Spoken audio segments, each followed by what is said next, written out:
So I recently added this little kitten heel slingback tutorial to my online shoemaking course, and they turned out actually a lot better than I had expected and just feel really grown up and put together. So I actually really love this pair.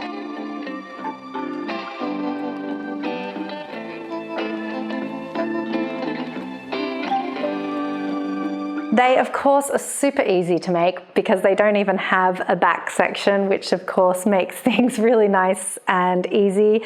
So I'm going to list below all the leather that I used, where to find the patterns, hardware, and all that kind of stuff. If you do want a really detailed, full step-by-step tutorial on how to make these, you can find that inside my online shoemaking course, along with loads of other tutorials.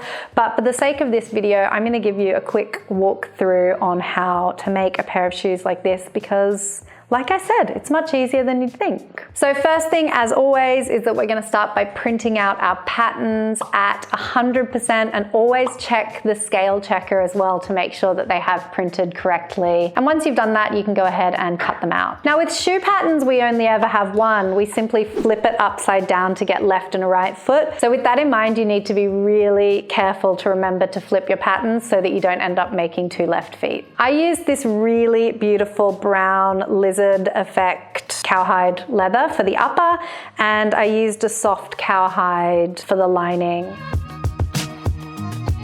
And then I made a really fancy insole sock, which I really love, but we'll get to that in a minute. We'll start by talking about how easy the uppers are to make. So first thing we're doing is we're tracing out our patterns to get a left and a right foot, and then we can go ahead and cut them out. We'll also at this stage cut out our linings, but we'll put them to the side for now. Next, what we want to do is insert our buckles, and we're going to do that by looping over the longer side of the strap and punching a hole so that the prong of the buckle can go through it. So you are going to need a strong leather hole punch to do this project. Once we've got our loop glued in place, holding our buckle in position, we're actually going to attach our linings. And to do that, we're going to glue them securely on the straps and around the top line of the upper.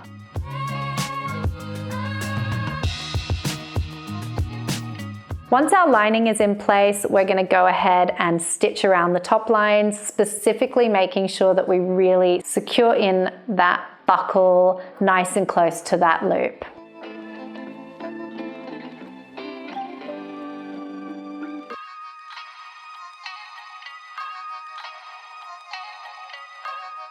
At this stage, we can punch some holes into the other side of the strap so that we can actually buckle up the shorter side of the strap into the buckle itself. Next, I'm going to prepare my insoles. So because I did this particular shoe on a pointed last, I do actually need to trim my insoles down into a pointy shape. And once I've got them fitting the base of my last perfectly, I can go ahead and cover the sides. Now, because the whole outside edge of the back of the insole is visible because it's a slingback shoe, we do need to cover the edges of the insoles before we actually start. So I like to do that using the same color as the upper of the shoe, or the same color that I'm going to use to cover my heels, but you can also do that in any color you want, just as long as you get it covered.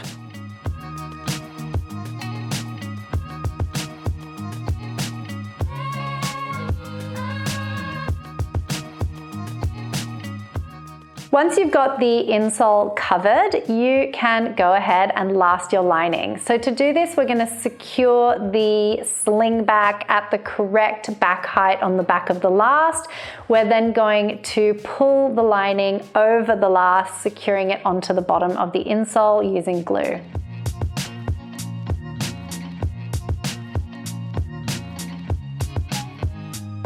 Next, we can trim away the excess and insert our toe puff stiffeners, which are going to help make sure that the shoe actually holds its shape once we remove the last. Again, we'll need to trim away any excess from the bottom and then repeat this step for the upper layer.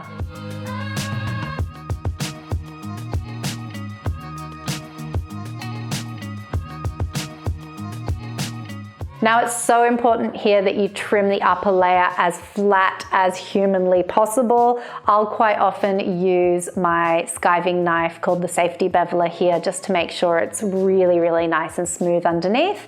And if you need to, you can also add in a base filler to make sure you've filled in any gaps so that you've got a nice flat surface for your sole to go on. Next thing we're going to do at this stage is we're actually going to cover our heels. So I did a little kitten heel stiletto on there. So I actually chose to cover that with the same leather that I did my uppers in. But of course, if you wanted to have a different color heel, you can cover it in whatever color you'd like.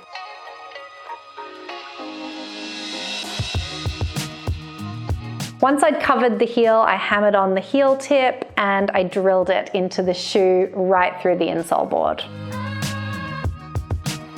With the heels in place, I then made my sole. So I did this using a 2mm resin sheeting, and I cut it so that it goes all the way along the base of the shoe and down the curve of the stiletto as well. So you really want to make sure your pattern is pretty perfect before you cut these out. Once you've cut those out and checked them, I would recommend you check them again just for fun, because soles are probably the one area of the whole shoemaking process where if it's not perfect, it really will bring down the whole quality of the shoe. So really check your soles once, twice, 3 times, and then again, just to make sure they're really perfect before you glue them in place.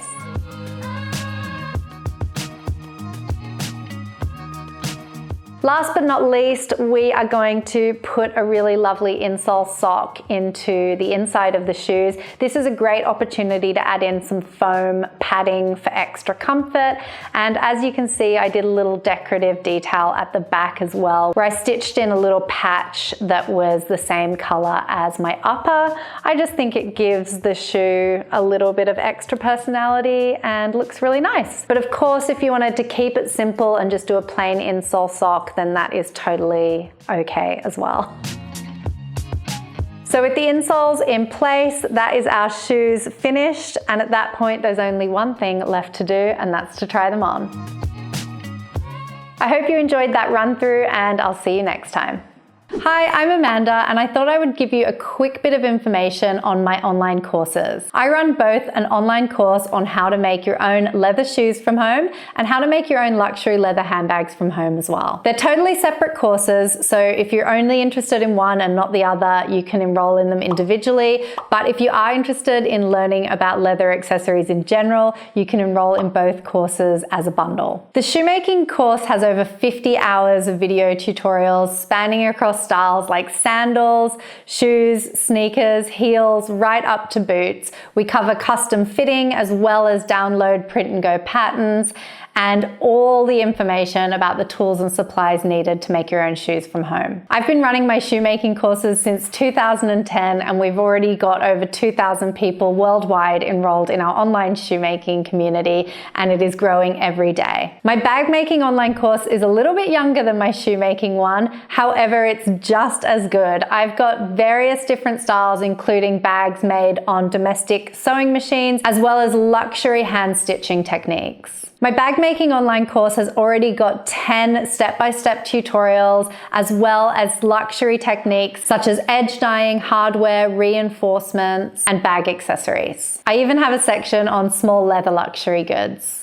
If you're interested in getting started but not quite ready to make the commitment just yet to the full course, I'll leave some links somewhere around here for my 2 free introduction courses, one of them on shoemaking and one of them on bag making. And if you are ready to make the full commitment, keep in mind you will have full lifetime access to the whole course, so you can pick it up and put it down however often you please. That's it from me. I always love to hear from you, so if you do have any questions, feel free to reach out anytime.